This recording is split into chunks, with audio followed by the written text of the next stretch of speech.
TV.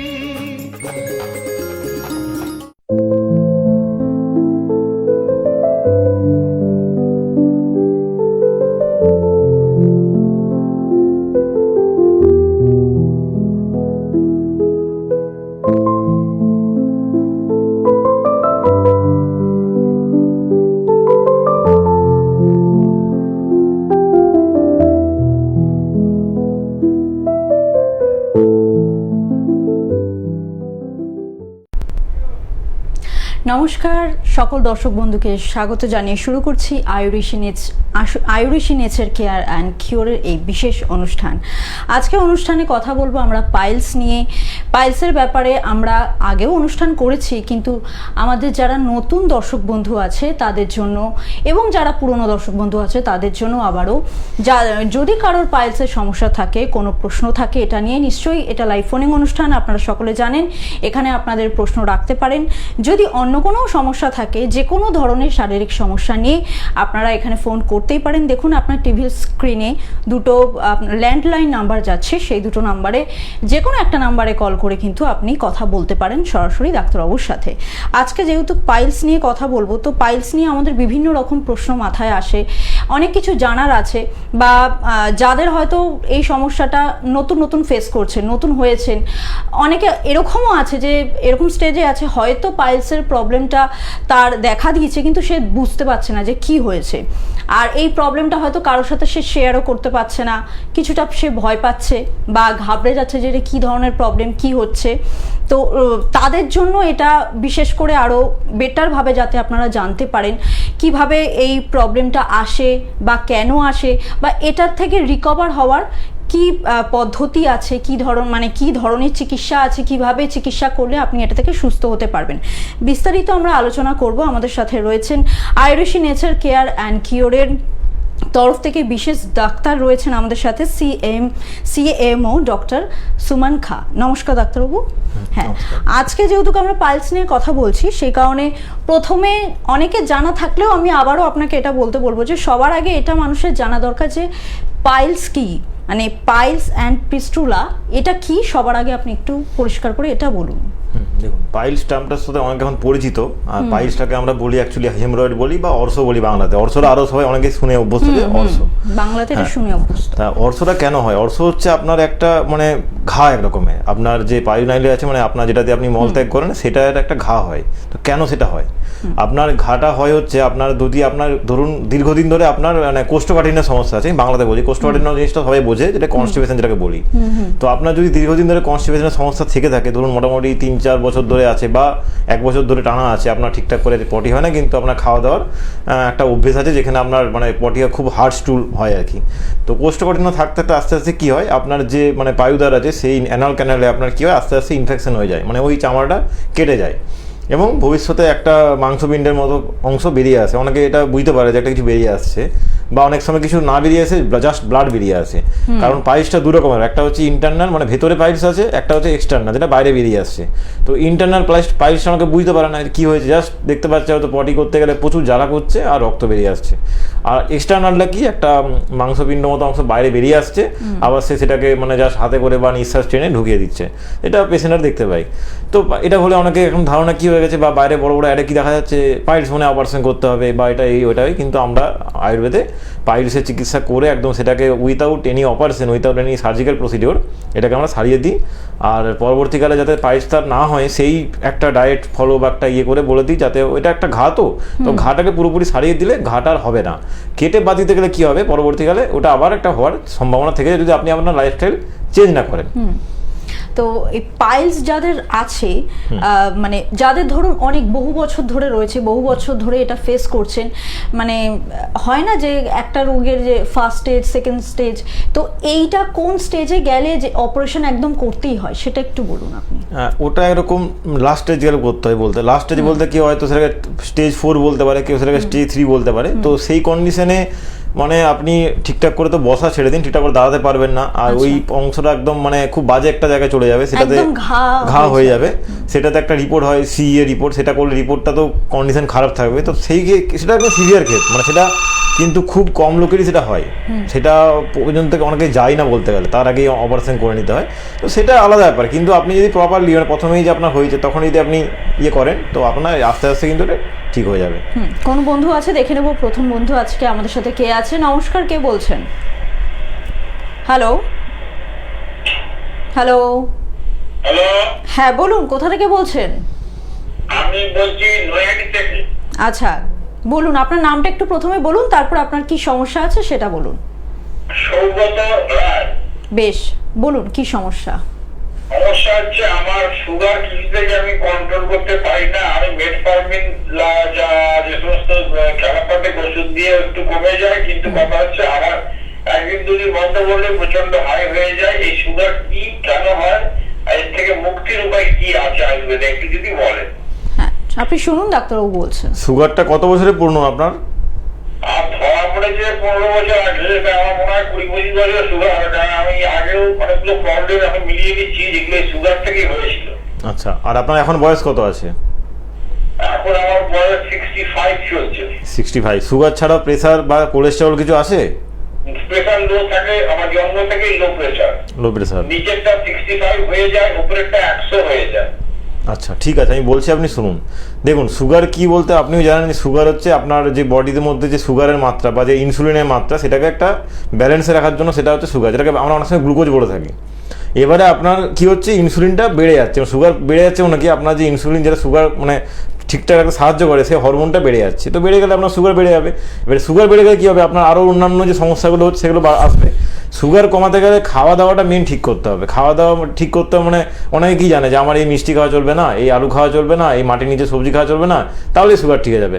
এটা নয়, আপনি এগুলোও খেতে পারেন, কিন্তু আপনার খাওয়ার টাইম ঠিক রাখতে হবে। আর এখন তো খেতে পারবেন না, এমন নয় যে আপনি এখনই মিষ্টি বা আলু খেতে পারবেন। আপনাকে এখন কি করতে হবে, বেশিরভাগ ক্ষেত্রে ফল খেতে হবে, যে ফলটা খুব বেশি মিষ্টি নয় সেই ফলটা। এগুলো করতে হবে। সাথে আমাদের তো মেডিসিন আছে, মানে এমনটা নয় আমি আপনাকে বলবো আপনি 3-4টা ফল খেয়ে নিন, সাথে আপনি যেগুলো খাচ্ছেন ওই বললেন অ্যালোপ্যাথিক মেটফর্মিন, সেগুলো করে ঠিক হয়ে যাবে, তা নয়। আপনাকে এটার জন্য চিকিৎসা করতে হবে। তো আমাদেরকে আপনি যদি 3-4 মাস সময় দেন, তাহলে দেখবেন আপনার সুগার যে 15 বছর সুগার বললেন, এটা কিন্তু একদম কন্ট্রোলে চলে আসবে। আর আস্তে আস্তে আপনার মানে ভবিষ্যতে যে এরকম যে বলছেন 15 বছর তো সুগার খেয়ে যাচ্ছি, এটা তো আপনি 3-4 মাস খাবেন, সেরে যাবে। আপনার ওই মেডিসিনের উপর ডিপেন্ডেন্সি ব্যাপারটা কিন্তু থাকবে না। তো সেই জন্য আপনাকে খাওয়া দাওয়া ঠিক করতে হবে, খাওয়া দাওয়ার টাইম ঠিক করতে হবে, খাওয়া দাওয়া ঠিক মানে খাওয়া দাওয়ার টাইম ঠিক করতে হবে। আর আপনাকে ওই বললাম যে যেগুলো খেলে বেশি, ধরুন মিষ্টি জিনিস তো আপনাকে অ্যাভয়েড করতে হবে। উল্টে আপনি তেতো জিনিস খেতে পারেন বেশি করে, কোনো অসুবিধা নেই। আর সাথে আপনাকে জলটা ঠিক করে খেতে হবে, এই জিনিসগুলো দেখতে হবে। সাথে আমাদের 3-4 মাস আপনাকে সময় দিতে হবে। 3-4 মাস দিলে দেখতে পাবেন যে আপনার সুগার আস্তে আস্তে কন্ট্রোলে চলে এসছে। আর এমনকি সুগারটা যে পরবর্তীকালে বাড়বে এই চান্সটাও একদমই থাকবে না। আলোচনায় আমরা ফিরছি। তো যেহেতু আমরা পাইলস নিয়ে আজকে আলোচনা করছি, সে কারণে এবার আমি প্রশ্ন রাখবো যে আচ্ছা, পাইলস তো আমরা বুঝলাম, কিন্তু এইটা থেকে মানে ধরুন এই পাইলসের প্রবলেমে অনেকদিন থেকে মানুষে ভুগছেন, সেটার জন্য ট্রিটমেন্ট করছেন, কিন্তু এটা দেখা গেল এমন একটা পর্যায়ে চলে গেল যেটা থেকে কি ক্যান্সার হওয়ার কোনো সম্ভাবনা থাকে? সেটা একটা সিভিয়ার পর্যায়ে গিয়ে বলতে গেলে থাকতে পারে সম্ভাবনা, অবশ্যই। কারণ পাইলস থেকে অনেক ক্ষেত্রে কোলনে ক্যান্সার হয়, যেটা আমাদের কোলন আছে, মানে যেটাকে আমরা ক্ষুদ্রান্ত বেদান্ত বলি, সেই ক্ষেত্রে আমাদের অনেক সময় ক্যান্সার হয়, কিন্তু সবার এটা হয় না। সেই জন্য আমরা টেস্ট করতে দিই পেশেন্টকে প্রথমে এলে, যে আপনি এই টেস্টটা করে নিয়ে আসুন, দেখি আপনারা যেমন চেম্বারে অনেক ধরনের পেশেন্ট দেখেন, তো পাইলসের পেশেন্ট নিশ্চয়ই অনেক দেখেছেন। তো সেখান থেকে এইরকম কোনোদিনও পেশেন্ট কি আপনারা দেখেছেন যে পাইলসের প্রবলেমে ভুগছে অলরেডি, মানে সে ক্যান্সারও ভুক্তভোগী, একদম ক্যান্সার না এখনো পর্যন্ত মানে পাইলসের পেশেন্ট বাট তার ক্যান্সারও আছে এটা হয়নি। হ্যাঁ, কোলন ক্যান্সার দেখেছি আমরা, কিন্তু তার আগে পাইলসের হিস্ট্রি ছিল সেটাও খুব দেখা যায় না বলতে গেলে চলে। তার হ্যাঁ সেটা বলতো যে আমার কনস্টিপেশন সমস্যা ছিল একটা সময়, এখনো অল্প বিস্তর আছে, কিন্তু মানে পাইলস ছিল সেখান থেকে ক্যান্সার হয়েছে এই পেশেন্ট এখনো পর্যন্ত, এগুলো খুব কম দেখা যায়। কারণ অনেকেই এখন কি অনেক অপারেশন করে নেয়, বরং এটা দেখা যায় যে অপারেশনের পর তার আবার পাইলস হয়েছে, আর অপারেশনে করার পর যে সাইড এফেক্ট বা অপারেশন আচ্ছা, করার এটা জন্য ফিরে কেন আসে সেটা একটু বলুন। দেখুন আপনার ধরুন আজকে আমি কথা বলছি, আপনার ধরুন একটা ব্রণ বা কিছু উঠেছে, তো আপনাকে কি বলা হয় যে এটা হাত দেবেন না, এটা আস্তে আস্তে এমনি চলে যাবে, নখ দেবেন না, নখ দিলে ইনফেকশন হয়। কেন বলা হয়? কারণ ওটা একটা আপনার এক রকমের মানে ইয়ে বলতে গেলে মানে ফোড়া বা ফুসকুড়ি যেমন হয়, ব্রণ একটা বডির একটা পার্ট, যেটা কোনো কারণে হরমোনাল ডিসব্যালেন্সের জন্য হোক বা আপনার পটি ক্লিয়ার হচ্ছে না হোক, সেই কারণে জিনিসটা হয়েছে। এবার আপনি সেই জিনিসটাকে যদি নখ দিয়ে চুলকে বা কোনো রকমভাবে জিনিসটাকে হাতে করে একটা পিটকে দিলেন, যে ঠিক আছে কোনো ব্যাপার না, উপরে একটা কিছু পার্ট সাদা সাদা বেরিয়ে গেল, ঠিক আছে, তো ওটা আবার হতে পারে। কারণ কি? কারণ ওর মধ্যে অনেক সময় ভিতরে বিষটা থাকে, মানে একদম স্কিনের মধ্যে রোপণ থাকে। তো পাইলসও একটা সেরকম ঘা বা একটা ইনফেকশন, যেটা আপনি যদি অপারেশন করছেন মানে কি হচ্ছে, আপনার অপারেশন করে কি হয় দেখুন, পাইলস যখন বেড়ে যায় তখন আপনার পটি রাস্তাটা বন্ধ হয়ে যায়। এবারে অপারেশন করে কি সেই রাস্তাটা করতে পারে না, অপারেশন করে অন্য একটা রাস্তা করে দেওয়া হয়। এবারে তখন কি হলো, সেটা ঠিক আস্তে আস্তে বাদ দিয়ে দেওয়া হলো। এবারে ওই যে পুরোপুরি জামটা হতে যাচ্ছে না, 90% 10% হয়ে গেলো। এবারে সেই 10% জাম ভবিষ্যতে আবার বাড়তেই পারে। কারণ এর অনেকের তো এই জ্বর সর্দি কাশি কী হয়, এমন তো কোনো ইয়ে নেই যে জ্বর আপনার হবে না, হতেই পারে। তো জ্বর সর্দি কাশির আলাদা জিনিস, কিন্তু এটা কি হলো, এবার আপনার যে ঘাটা আপনি অপারেশন করলেন, সেই ক্ষেত্রে আস্তে আস্তে আপনার যে মল ধারণ করার ক্ষমতা, মানে আপনার ধরুন পটি পেয়েছে, সেটাকে ধরে রাখছেন আপনি যে আমি পরে যাবো বা এখন আমার যাওয়ার জায়গা নেই, সেই ক্ষমতাটা আস্তে আস্তে কমে যাবে, ক্যাপাবিলিটিটা আসলে কমে যাবে। তখন কি আমার যখনই পটি হয় তখন যেতে হবে, সাথে পেটের সমস্যা আসতে পারে, সাথে আপনার অ্যাপেন্ডিক্সের সমস্যা, কোলনে আরও অন্যান্য সমস্যা আসতে পারে। কারণ আপনার ওই যে মানে ন্যাচারাল যে আপনার ক্যানালটা ছিল সেটাকে বাদ দিয়ে একটা অন্যদিকে ক্যানাল করে দেওয়া হয়েছে। একদম। আমাদের কোনো বন্ধু চলে এসেছে, একটু দেখে নেওয়া যাক কে আছেন। নমস্কার, কে বলছেন? হ্যাঁ, আমি কোরিয়া থেকে বলছি। আচ্ছা, কি আচ্ছা আমি আপনার আমার এই মেয়ের বিষয়ে জানবো। আচ্ছা, মেয়ের নামটা বলুন, দিয়ে সমস্যাটা বলুন। মেয়ের নামটা হচ্ছে রুম্পা নস্কর। আচ্ছা। হ্যাঁ, এটা হচ্ছে আমার মেয়ের ওই মুখে কালো ছাপ, মানে কালো মেয়ে তো ওই ছাপ করে সাদা সাদা করে একটা মুখে দাগ। এটা কি পুরো ফেসে মানে এইটা? হ্যাঁ, আপনি যেটা বলছেন এটা কি মানে মেয়ের কি পুরো ফেসে হয়েছে না ফেসের কোনো একটা পোর্শনে হয়েছে? না না, কিছু কিছু জায়গাতে হয়েছে মুখে। মানে কোথায়, গালে, কপালে, একটু বলুন। মুখে ওই সাইডে খুব গালে হয়েছে, মানে ছোপ সাদা সাদা ছোপ, তাই তো? এটাই উনি জিজ্ঞেস করছেন যে কি অ্যাকচুয়ালি বিষয়টা। দেখুন, এটাকে সেতি বলে, যেটা বলছেন আপনি না, ছোট ছোট সাদা ছোপ এটাকে সেতি বলা হয় এটাকে, ঠিক আছে? তো এই জিনিস না, এটা চিকিৎসা আছে, এটা আমি এরকম বাড়ি থেকে বলে দিয়ে আপনাকে কিছু করে দিতে পারবো না, আপনাকে ওনাকে নিয়ে আসতে হবে। আর আপনি একটা কি করবেন, আপনি খাওয়া দাওয়াটা দেখবেন যাতে দুধ আর মাছটা একসাথে না খাওয়া হয়, ঠিক আছে? মানে আপনি আজকেই ধরুন দুধ খাচ্ছেন, আবার আজকে হয়তো দুপুরবেলায় মানে আপনার মেয়েকে বলছি মাছ খাচ্ছে, এই খাওয়া দাওয়াটা আপনাকে দেখতে হবে। মানে যেদিন মাছ খাবে সেদিন দুধ খাবে না, যেদিন দুধ খাবে সেদিন মাছ খাবে না। আর দুধটাকে এই মুহূর্তে অ্যাভয়েড করলেই ভালো, অ্যাভয়েড করলে ওটা আস্তে আস্তে সারবে, কারণ দুধটা খেলে ওটা আস্তে আস্তে বাড়তে পারে আরও, ঠিক আছে? এগুলো দেখুন, আর একটু তেলে ভাজাভুজি খাবার দাবার অ্যাভয়েড করুন, কিন্তু আপনাকে নিয়ে আসতে হবে না, কারণ এই সেটি মানে স্কিনের যে কোনো রোগের চিকিৎসা, এটা আপনি যদি এটাকে আমরা ইয়ে বলি, মানে এটা যদি আপনি চিকিৎসা না করেন তাহলে এটা কেউ আস্তে আস্তে মুখ থেকে ওটা অন্য জায়গায় ছড়িয়ে যেতে পারে। তো এটা যদি ওনাকে নিয়ে আসেন। আপনার মেয়ের বয়স কত? না, ওই নর্মাল যে বাজারে সাবান পাওয়া যায় সেই সাবানে ক্ষার খুব বেশি থাকে, সেই সাবান দিলে হবে না। ওটাই তো বললাম যে ওনাকে নিয়ে এসে দেখালে আপনার এই জিনিসটা আরো বুঝতে সুবিধা হবে যে কি জন্য কি হচ্ছে। আচ্ছা, মেয়ের বয়স কত এখন? 15 বছর বয়স, একদম বাচ্চা মেয়ে, দেরি করবেন না। তো আপনি যখন এই তাও এটা আপনি কবে থেকে লক্ষ্য করলেন যে এই ফেসে এই প্রবলেমটা? 1.5 মাস 2 মাস, এখনো কিন্তু মানে বেশি সময় যায়নি, খুব কম সময় হয়েছে। তো আপনি যত তাড়াতাড়ি সম্ভব, ঠিক আছে, এটা ফেলে না রেখে, যেহেতু ফেসে আমরা রেগুলারই কিছু না কিছু ইউজ করি, সাবান, ফেস ওয়াশ, কিছু না কিছু সবাই ইউজ করে, প্রয়োজনও পড়ে। এবং ডাক্তারবাবু যেটা বললেন যে এটা এখন একদমই ইউজ করাবে না, সবার আগে যেটা দরকার ট্রিটমেন্ট করানোটা দরকার। ডাক্তারবাবু দেখে যদি এটা মনে করেন যে এটা সেথি বা এটা যদি অন্য কিছুও হয়ে থাকে, সেটা আগে ডাক্তারবাবু দেখবেন, ট্রিটমেন্ট করবেন, তারপরে কিন্তু সে নিজেই আপনাকে মানে আপনার মেয়ের জন্য সেটা সাবানই হোক বা ফ্রেশ ওয়াশ হোক, যেটা তার জন্য প্রয়োজন এখন, সেটা তাকে প্রেসক্রাইব করতে পারবেন এবং সেটা ইউজ করার পর সে দেখবেন ধীরে ধীরে আস্তে আস্তে ভালো হবে। এটা ভালো হবে না এটা হতে পারে না, ভালো নিশ্চয়ই হবে, কিন্তু আপনাকে প্রপার ট্রিটমেন্টটা করাতে হবে, ঠিক আছে? সাথে থাকুন। তো এটাই হচ্ছে কথা, যে যে কোনো প্রবলেম ফেলে রাখা যাবে না, ফেলে রাখলেই কিন্তু মানে সেটা বেড়ে যাবে। যেমন এর বাচ্চা একটা মেয়ে, মাত্র 15 বছর তার বয়স।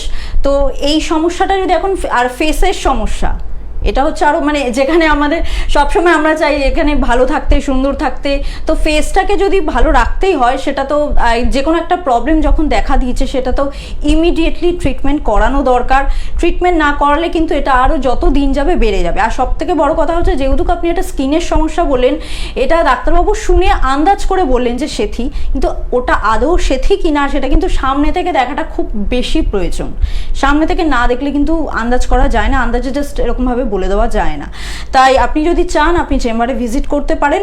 চেম্বারে ভিজিট করার জন্য যেটা সবার আগে প্রয়োজন হবে আপনার হেল্পলাইন নাম্বার। আমি হেল্পলাইন নাম্বারগুলো বলে দিচ্ছি সকলের উদ্দেশ্যে, আপনারা সবাই একটু নোট ডাউন করে নেবেন।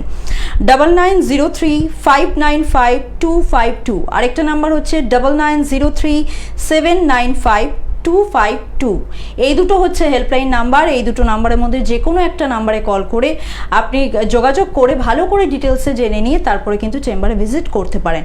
আর যারা একান্ত এই মুহূর্তে চেম্বার ভিজিট করতে পারছে না কোনো কারণবশত, তাদের জন্য অনলাইন কনসালটেন্সি রয়েছে, যেটা আপনি বাড়িতে বসে চিকিৎসার পরিষেবা নিতে পারেন।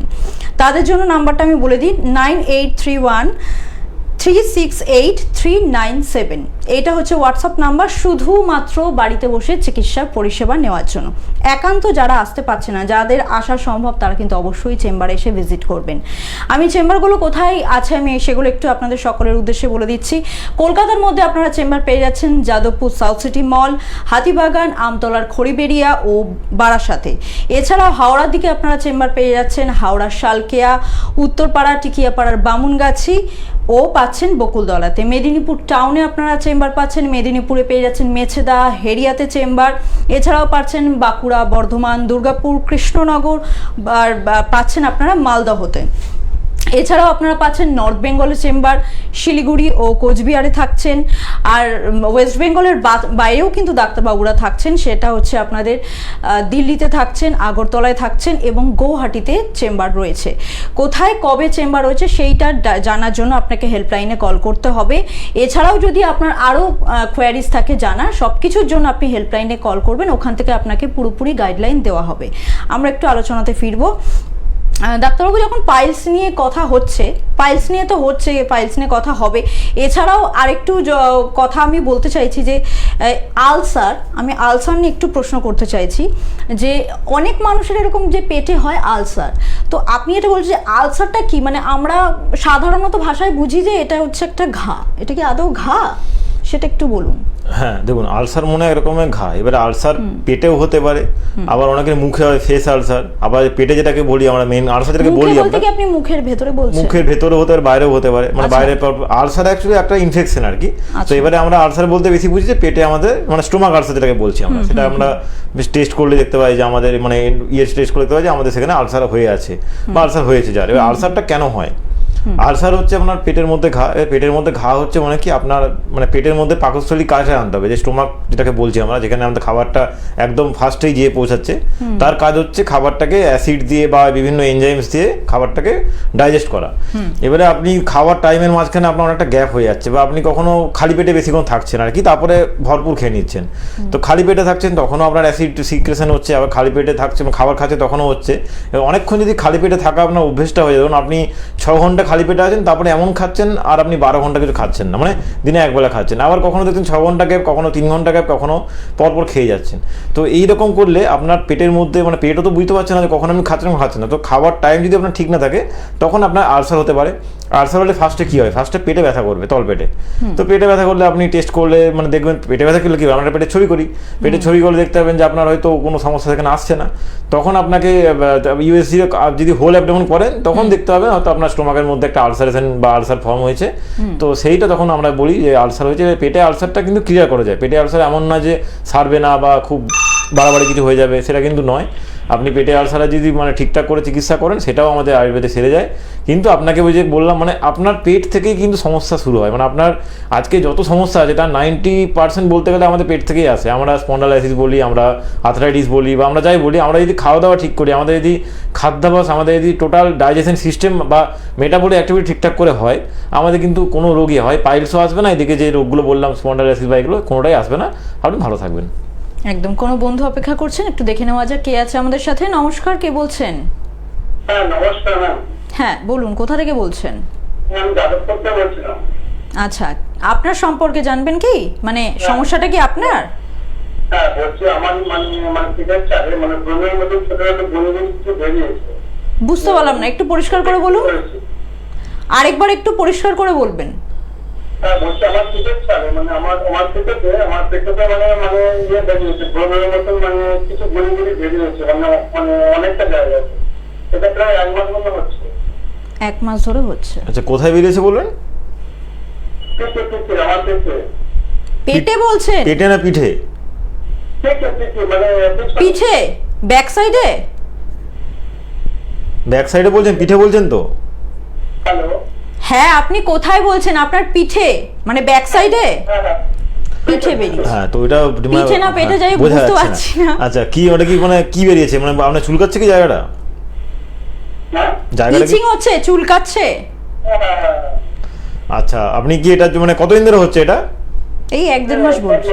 1-1.5 মাস ধরে হচ্ছে। আচ্ছা, দেখুন, এটা আপনি দেখেছেন কি, মানে কাউকে দিয়ে ছবি তুলিয়ে দেখেছেন জিনিসটা কি হয়েছে না হয়েছে, কিছু দেখেছেন পিঠের মধ্যে? আচ্ছা আচ্ছা, আপনার কি সোয়েটিং খুব বেশি হয়, মানে ঘাম খুব বেশি হয়? ঘামটা বেশি হয়। তো দেখুন, অনেক এটা বিভিন্ন ব্যাপার। একটা হতে পারে আপনার সোয়েটিং এক্সেসিভ হচ্ছে, সেই কারণে আপনার একনির মতো, মানে একনি তো মুখে হয় অ্যাকচুয়ালি, বাট আপনার ওরকম টাইপের কিছু একটা বেরোচ্ছে। তো এটা আপনি দেখেছেন, আমাদেরকেও দেখতে হয়। এটা থেকে কোনো ব্লাড বা কিছু বেরোচ্ছে কি, ব্লাড বা পাস বা পুঁজ কিছু বেরোচ্ছে?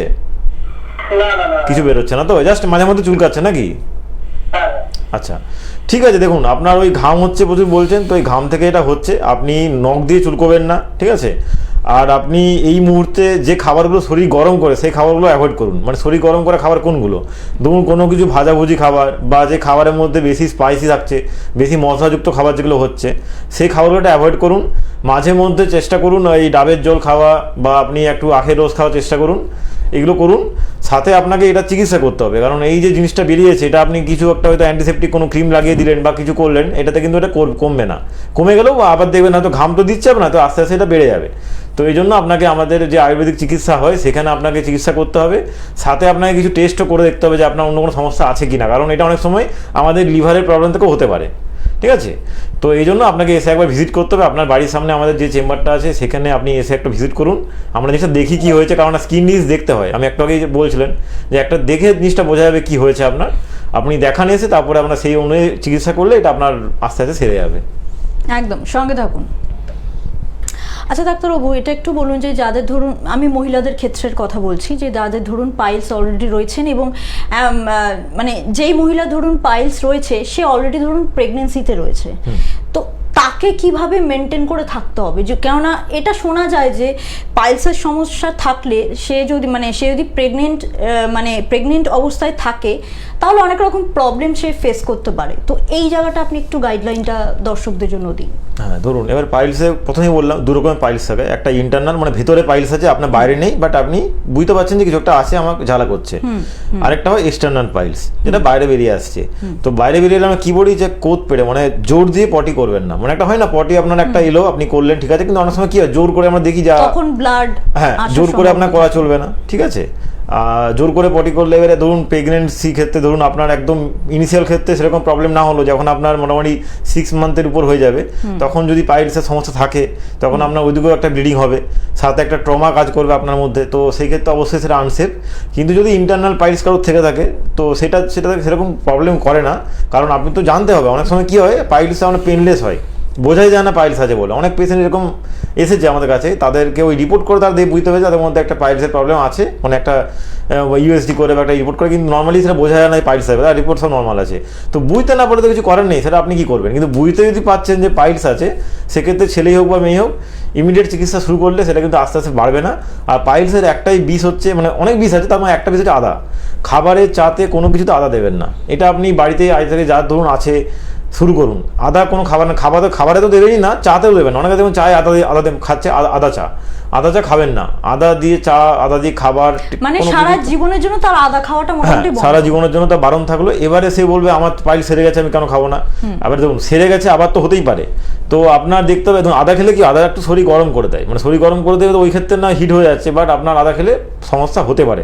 যে অনেকে দেখবেন যে একটা স্টুল নর্মালি ঠিকঠাক হচ্ছে, অনেকে দেখবেন স্টুলটাই হার্ড স্টুল, এরকম অনেক লোক আছে যে আমি যাই খাই না কেন সে বলে আমার কিন্তু স্টুল একটু শক্ত হয়, তো তার ক্ষেত্রে আদা খাওয়া চলবে না। এবারে ধরুন যার ক্ষেত্রে নর্মাল আছে সে খাচ্ছে ঠিক আছে, কিন্তু ভবিষ্যতে তার যে সমস্যা আছে তাকে আদা খাওয়া ছেড়ে দিতে হবে। এবার একটা জাস্ট খাবার ছেড়ে দিলে আপনার কি ক্ষতি হয়ে যাবে? ছেড়ে দিলে আপনি ভালো থাকবেন, কারণ ভবিষ্যতে আবার আসতে পারে ঘুরে। তাহলে আচ্ছা, পাইলসের জন্য আপনি যেমন আদার কথা বললেন, এরকম আর কোনো খাবার দাবার আছে কি যার জন্য একটু রেস্ট্রিকশন করা উচিত? যাদের পাইলস পাইলস আছে? হয়ে গেলে তো ওই তো বললাম যে খাবার শরীর গরম করছে, ধরুন মানে শরীর গরম করছে মানে ধরুন আপনি ফাস্ট ফুড গরম করছে শরীরকে, বা যে খাবারে প্রচুর ঘি তেল, ধরুন শুকনো লঙ্কা, এই জিনিসগুলো যে খাবারে থাকে, মানে যেগুলো মানে খাবারগুলো, ঝালটাও অ্যাভয়েড করতে হ্যাঁ হবে। অবশ্যই ঝাল হবে। কারণ দেখবেন নর্মালি দেখবেন না, আপনি ঝাল খাচ্ছেন, দেখবেন ঝাল খাওয়ার পর আপনার যেমন পটি যাবে, দেখবেন জ্বালা করছে, অনেকেরই তো সবাই এটা হচ্ছে। যেমন বেশিরভাগ ক্ষেত্রে এটা অনেকে পেশেন্ট এসে বলেছে যে কালকে একটু ঝাল ফুচকা টুচকা খেলাম, তারপরে দেখছি কদিন ধরে জ্বালা করছে। তো এবারে একদিন জ্বালা করলে তো পাইলস হবে না। এই জ্বালাটা যদি আপনার মোটামুটি মাসে আপনার 10-12 দিন হচ্ছে, তখন আপনার ভবিষ্যতে পাইলস কিন্তু হতে পারে। আবার আচ্ছা। গুলিয়ে ফেলবেন না, অনেক ক্ষেত্রে অনেকে রক্তামাশা হলে ব্লাড বেরিয়ে আসে, সেটা কিন্তু পাইলস নয়। আমি এটাও বলে অনেকে জিনিসটা বুঝতে পারে না যে রক্তামাশা হয়েছে মানে যেটাকে ব্লাড ডিসেন্ট্রি বলি, হলে অনেকে ভয় পায়, ওটা আবার জাস্ট আমাশা, চিকিৎসা করলে ঠিক হয়ে যাবে।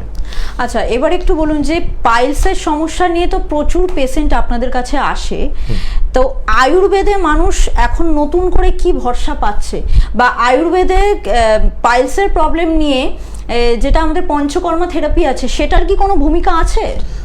দেখুন, আমরা পাইলসের ক্ষেত্রে অ্যাকচুয়ালি প্রথমে চেষ্টা করি যে ব্লিডিংটা বন্ধ হয়, মানে আমাদের মেডিসিন দিয়ে বা আমাদের ডায়েট চার্ট দিয়ে চেষ্টা করি ব্লিডিং বন্ধ হয়।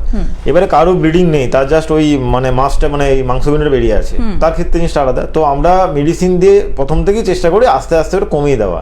ওটা তো মানে এরকম না যে কমিয়ে দেওয়ার সাথে কোনো অপশন নেই, কমাতেই হবে। ফোড়া হয়েছে তাকে আস্তে আস্তে কমিয়ে দিতে হবে। তো আমরা মেডিসিন দিয়ে মানে আমাদের যেসব হার্বাল মেডিসিন বা যেসব হার্বস আছে সেগুলো দিয়ে এটা একটাই কাজই হয় যে আস্তে আস্তে ব্লিডিং বন্ধ হবে, পেন কমবে, আর ওই মাংসপিণ্ড বেরিয়ে থাকলে আস্তে আস্তে ওটার মধ্যে আমরা কিছু অ্যাপ্লিকেশন দিই, লোকাল অ্যাপ্লিকেশন, যেটা লাগালে আস্তে আস্তে ওই ইনফেকশন জায়গাটা ঠিক হয়ে যাবে। যেমন ধরুন অনেকে জানে বিটাডাইন একটা অ্যান্টিসেপ্টিক হিসেবে কাজ করে, তো সেরকম আমরাও আমাদের আয়ুর্বেদিক হার্বাল কিছু দিই যেটা আপনার ওইটা আস্তে আস্তে কমাতে সাহায্য করবে। আর এটা কোনো সাইড এফেক্টের ব্যাপার থাকবে না, আর আমরা অপারেশনটাকে অ্যাভয়েডই করি। এবারে সিভিয়ার ক্ষেত্রে তো বললাম, তো এরকম ক্ষেত্রে হয় না, মানে পেশেন্ট অ্যাকচুয়ালি এটাও পেয়েছি অপারেশন করার পর পেশেন্ট এসে বলছে আমার আবার হয়েছে বা আমার পটি ধরে রাখার ক্ষমতা কিছু নেই। তো এই জন্য অপারেশন করার আগে আপনি 3-4টা ওপিনিয়ন নিয়ে অপারেশন করবেন তবেই। আপনি কি এরকম বলছেন না যে আপনি এখানে এসে ওপিনিয়ন নিন, আপনি অন্যান্য জায়গায় যেতে পারেন। ওপিনিয়নটা মানে একটা কি হয়, ফার্স্ট ওপিনিয়ন দিল আপনাকে অপারেশন করতে, আপনি অপারেশন করে নিলেন, তারপরে আপনার আবার হয়ে গেল, তখন কিন্তু আপনার কি হবে, আর কিছু করাতে হবে না। আপনাকে তারা কি বলবে, আবার অপারেশন করবো। এরকম পেশেন্টও আছে 3বার অপারেশন করেছে, 4বার করেছে, তারপরে কি হচ্ছে বললাম, পটি পেলেই পটি যেতে হবে, না হলে এমনি হয়ে যাচ্ছে, মানে ধরে রাখার ক্ষমতা একদম চলে গেছে পুরো। আচ্ছা, এটা তো পাইলসের ক্ষেত্রে গেল। এবার একটুখানি আলসার নিয়ে বলুন, যে যারা ধরুন এরকম আলসারের পেশেন্ট নিশ্চয়ই আপনারা দেখেছেন প্রচুর, তো আলসার যাদের রয়েছে মানে বা যারা ধরুন এই মুহূর্তে আলসারে ভুগছে, সেরকম কোনো পেশেন্ট ধরুন ভাবছেন যে আয়ুরিশি নেচার কেয়ারে গিয়ে আমি ট্রিটমেন্ট করাবো, তাদের জন্য বলুন যে এখানে কিরকম ধরনের ট্রিটমেন্টটা হয় আলসারের ক্ষেত্রে, বা এখানে কি পঞ্চকর্মার কোনো ভূমিকা আদৌ আছে? যদি থাকে তাহলে একটু বলে দিন। হ্যাঁ, আলসারের ক্ষেত্রে আমরা পঞ্চকর্মা দিতে পারি। মানে পঞ্চকর্মা দেওয়া মানে অনেকেই জানে পঞ্চকর্মা মানে জাস্ট একটু ম্যাসাজ করে দেবে, একটু তেল মাহি করে দেবে, বা একটু বডিকে হিট দেওয়া, বাইরে এসব নয়। আপনাদের আলসারের ক্ষেত্রে অন্যরকম পঞ্চকর্মা, সেক্ষেত্রে আপনাকে কিছু খাবার খাওয়ানো হবে যেটা খাইয়ে আপনার পেট পরিষ্কার করে। অনেকে আলসারের ক্ষেত্রে দেখবেন কী হয়, পেশেন্টের পেট পরিষ্কার হচ্ছে না, মানে পেটের মধ্যে তার পেট ফুলে আছে বা পটি ক্লিয়ার হচ্ছে না বা খেতে পাচ্ছে না, এই সমস্যাগুলো কিন্তু দেখা যায়। তো আগে আপনার পেটের মধ্যে নোংরাটাকে বের করতে হবে। এবার আপনার যখন মেডিসিন দিয়ে বেরোচ্ছে না, তখন আমাদের এই থেরাপির মধ্য দিয়ে আপনাকে এমন কিছু খাওয়ানো হবে যেটার জন্য আপনার সাথে সাথে পটি হবে বা আপনার পুরো নোংরাটা বডি থেকে বেরিয়ে যাবে, পটি হোক বা ইউরিন দিয়ে হোক বেরিয়ে যাবে। তারপরে আপনাকে এই যে মেডিকেশন চলছে, আস্তে আস্তে আস্তে আস্তে আপনার ওই যে আলসারটা হয়েছে, যে ঘাটা হয়েছে, সেটা আস্তে আস্তে আপনার হিল হবে। এটা 2-3 মাসের মধ্যেই দেখা যায় যে আলসারেশনের ক্ষেত্রে ঠিক হয়ে যায়, যদি খুব সিভিয়ার না হয়। তো এই ক্ষেত্রে বলা হয় যে আপনার সিভিয়ার হওয়ার আগে, অ্যাকিউট গ্যাস্ট্রাইটিস বা হাইপার অ্যাসিডিটি সমস্যা হওয়ার আগে আপনি আসুন, সুস্থ হয়ে যাবেন। আচ্ছা, আর একটা ছোট্ট করে আমি প্রশ্ন করি, যেহেতু সময় কম, তো এই যে পেটের যে মানুষের বিভিন্ন রকমের সমস্যা হয়, এবং তার মধ্যে হচ্ছে একটা যে আমাশা বা রক্ত আমাশা, তো নিশ্চয়ই রক্ত আমাশা প্রথমে হয় না, আমাশার পর নিশ্চয়ই রক্ত আমাশার স্টেজটা আসে। তো আপনি একটুখানি বলুন যে এই যে আমাশার যাদের প্রবলেম, তারা কি করে ভালো থাকবে, এটা একটু ছোট্ট করে বলবেন। আর আমাশা হলে যে এই যে আয়ুর্বেদে এটা চিকিৎসা কিরকম রয়েছে এখন সেটা একটু বলুন। দেখুন, আমাশার ক্ষেত্রে আপনাকে মানে আম জাতীয় জিনিস বা যে খাবারটা আপনার সহজে হজম হচ্ছে না সেই খাবার অ্যাভয়েড করতে হবে। আপনার ধরুন দুধ মানে সহ্য হয়, অন্য সহ্য হয় না, বা অনেকের মানে আপনাকে দেখে নিতে হবে কোন খাবার সহ্য হচ্ছে না। আর একটা তো আম, দই এগুলো খাওয়াই চলবে না আপনার। দইয়ের প্রোডাক্ট বা আম যে ফল হয় আম, এগুলো একদম অ্যাভয়েড করতে হবে, বা বাসি খাবার খাওয়া চলবে না, তেঁতুলের টক অ্যাভয়েড করতে হবে এগুলো। আর আপনাকে যে খাবারটা প্রচুর রিচ খাবার আপনি রেগুলার খাবেন না, মাঝে মধ্যে সপ্তাহে একদিন খেলেন সেটা আলাদা ব্যাপার, কিন্তু রেগুলার যদি আপনি রিচ খাবার খান আপনার কিন্তু আমাশার ধাত আসতে বাধ্য। এগুলো একটা অ্যাভয়েড করুন। সাথে আমাদের তো চিকিৎসাতে আপনার ওই আমরা আপনাকে একটা ডায়েট চার্ট বলে দেবো যে এগুলোর বেশি আপনি অন্য কিছু খাবেন না। সাথে আপনি একটু মাঝে মধ্যে মানে ধরুন একটু এই বললাম ডাবের জল খাবেন, যেটা পেটের জন্য খুব ভালো, পেটকে ঠান্ডা রাখে। আর কমলা লেবু খেলেন, হয়তো এই ফলটাও খুব ভালো পেটের জন্য। এগুলো করলেন আস্তে আস্তে ঠিক হবে। তো ফার্স্টে তো রক্ত আমাশা হয় না, আমাশা হতে হতে রক্ত আমাশা হয়। সেই জন্য আমাশার সমস্যা থাকলে আপনাকে সেই জিনিসটা অ্যাভয়েড করতে হবে, যে খাবারগুলো খেলে আপনার আমাশা হচ্ছে। একদম, আজকে সময় একদমই নেই বলতে গেলে, তাও আমি আপনাদের হেল্পলাইন নাম্বারটা আরেকবার বলে দিচ্ছি, 9903595252। আরেকটা নাম্বার হচ্ছে 9903795252। এই দুটো হচ্ছে হেল্পলাইন নাম্বার। এই দুটো নাম্বারেই কিন্তু কল করে আপনাকে চেম্বারে আসতে হবে। আজকে বিস্তারিত আলোচনা আপনারা শুনলেন যে পাইলস হলে কী ধরনের প্রবলেম আপনাকে, মানে প্রথম লক্ষণগুলো কি, ঠিক আছে, তারপরে হচ্ছে আমরা যেটা নিয়ে কথা বললাম যে পেটে আলসার, পেটে বা যে কোনো জায়গায় আলসার হলে সেটার লক্ষণ কি, এই সমস্ত কিছু বিষয় নিয়ে আজকে আমরা আলোচনায় কথা বললাম। আরও অনেক প্রশ্ন জানি আপনাদের মনে আছে, সেই সমস্ত ধরনের প্রশ্ন নিয়ে আমরা আবারও পরের কোনো অনুষ্ঠানে ফিরে আসব। আজকে আমাদেরকে বিদায় নিতেই হচ্ছে। সকলে সুস্থ থাকবেন, ভালো থাকবেন, ভালোবাসায় থাকবেন।